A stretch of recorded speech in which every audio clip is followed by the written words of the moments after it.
तुलसीदास जी ने पेड़ के प्रेत को प्रसन्न कर किए हनुमान जी के दर्शन।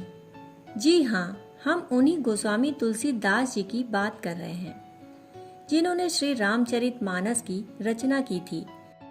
यदि यह कहा जाए कि श्री रामचरितमानस वह कालजयी रचना है जिसे पढ़ने मात्र से कलयुग में भी चमत्कार होने लगते हैं, तो अतिशयोक्ति नहीं होगी। इस महान रचना को सृजित करने के लिए तुलसीदास जी को अपने प्रभु श्री राम जी एवं पवन सुत हनुमान जी से प्रेरणा मिली। क्या आपको मालूम है कि तुलसीदास जी को हनुमान जी के दर्शन कराने में एक प्रेत ने उनकी सहायता की थी। जिस प्रेत ने उनकी सहायता की वह एक पेड़ पर रहता था। ज्योतिषी, तांत्रिक और आध्यात्मिक क्षेत्र के ज्ञाताओं से अक्सर लोग भूत प्रेत पिशाच के बारे में पूछा करते हैं। क्या भूत प्रेत का इस दुनिया में वाकई कोई अस्तित्व है? और क्या हनुमान जी की पूजा से भूत प्रेत बाधा का निवारण हो सकता है? तुलसीदास जी ने स्वयं लिखा है, भूत पिशाच निकट नहीं आवे, महावीर जब नाम सुनावे। हनुमान जी की पूजा करने से बल, बुद्धि और विद्या के साथ भूत प्रेत बाधा का निवारण होता है। वर्णन आता है कि एक बार तुलसीदास जी से एक प्रेत प्रसन्न हो गया और उसने उनके सामने उपस्थित होकर वरदान मांगने को कहा। यह बड़ी ही दिलचस्प कहानी है। जब तुलसीदास जी से एक पेड़ का प्रेत प्रसन्न हो गया, तब उस प्रेत ने तुलसीदास जी की कई मनोकामनाएं पूर्ण कराईं। वह किस पेड़ का प्रेत था जिसे तुलसीदास जी ने प्रसन्न किया? आखिर वह क्या बात थी जिसके कारण उस पेड़ का प्रेत इतना प्रसन्न हुआ कि उसने तुलसीदास जी को भगवान के दर्शन करा दिए? आइए जानते हैं कि क्या है वह अद्भुत कहानी।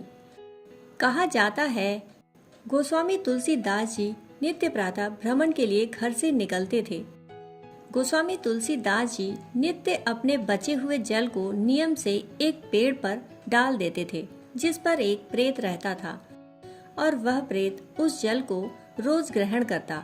प्रतिदिन जल ग्रहण कर प्रेत शांत और तृप्त हो जाता।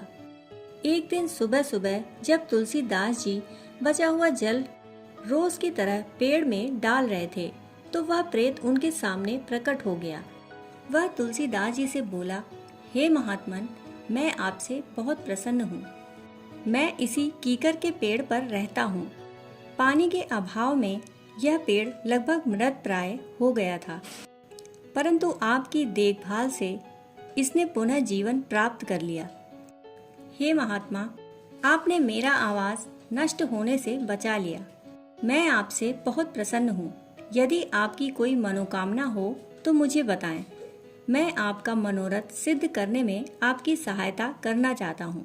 तुलसीदास जी ने उस प्रेत से कहा कि तुम मेरी सहायता किस प्रकार कर सकते हो? तुम तो खुद ही प्रेत योनि में भटक रहे हो। तब उस प्रेत ने बताया कि मैं मनुष्य योनि में एक सिद्ध साधु था। हो सकता है कि मेरी पूजा पाठ का लाभ आपको मिल सके, इसलिए तुम मुझसे कोई एक वर मांग सकते हो, क्योंकि अब मेरी मुक्ति का समय आ गया है। मैंने वर्षों तक तुम्हारा दिया हुआ जल ग्रहण किया है। प्रेत की बात सुनकर तुलसीदास जी को यह विश्वास हो गया कि यह प्रेत कोई भली आत्मा है। हो सकता है वह मुझे मेरे प्रभु दर्शन का कोई मार्ग दिखा दे। इसलिए गोस्वामी तुलसीदास जी ने अपने मन की बात उस प्रेत को बता दी। गोस्वामी तुलसीदास जी ने उस प्रेत को बताया कि वह श्री राम और हनुमान जी के परम भक्त हैं। उन्होंने उस प्रेत से भगवान श्री राम और हनुमान जी के दर्शन कराने की बात कही। उस प्रेत ने तुलसीदास जी से कहा कि हे महात्मा, मैं आपकी इस मनोकामना को अवश्य पूर्ण कराऊंगा। परंतु यह सामर्थ्य प्रेत में नहीं थी। प्रेत ने कहा कि उसे श्री राम के विषय में तो नहीं पता, हाँ हनुमान जी के विषय में पता है। उसके बताए स्थान पर जहाँ रामायण का पाठ हो रहा था, वहाँ तुलसीदास जी की भेंट श्री हनुमान जी से हुई और इसी भेंट से तुलसीदास जी का जीवन बदल गया। तब हनुमान जी से उन्होंने श्री राम जी के दर्शन कराने की बात कही।